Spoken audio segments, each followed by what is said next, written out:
Sugar வந்தால் சந்தோஷப்படுற family உங்கள் ஃபேமிலியாக மட்டும்தான் இருக்குன்னு எல்லாருமே கிண்டல் பண்ண ஆரம்பிச்சிட்டாங்க. என்னென்னா எங்கள் ஹஸ்பண்டுக்கு வந்து 34 வயசில் சுகர் வர ஆரம்பிச்சுது. அது எப்படி வந்ததுன்னா டிரைவர்ன்றதுனால கரெக்ட் டைம் சாப்பிட மாட்டாங்க, நேரம் தவறி தான் சாப்பிடுவாங்க. அது அதிகம் இல்லாமல் ஓவர் ஸ்ட்ரெஸ் இது மாதிரிலாம் வந்ததுனாவே சுகர் பிபி எல்லாமே வந்துடும்னு சொல்லுவாங்க.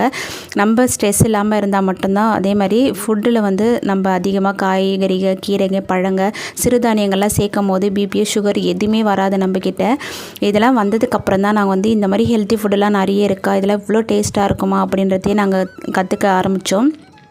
இப்போ மருந்தோ மாத்திரை எதுவுமே எடுக்க ஆரம்பிச்சதில் எங்கள் ஃபேமிலியில் தாத்தா பாட்டி அம்மா அப்பாவுக்கு யாருக்குமே சுகர் இருந்ததில் ஃபஸ்ட் டைம் ஹஸ்பண்டுக்கு தான் வந்தது எப்படி போச்சுனே தெரியாத அளவுக்கு போயிடுச்சு. முக்கியமான காரணம் என்னென்னா ஃபுட்டில் வந்து நம்ம அதிகமாக வந்து கவனம் தேவை.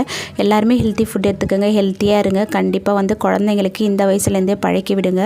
அப்போ தான் நம்மளை பார்த்துட்டு நம்ம குழந்தைங்க ஹெல்த்தியாக வளர ஆரம்பிப்பாங்க. கடை ஃபுட்டை கண்டிப்பாக அவாய்ட் பண்ணிவிடுங்க.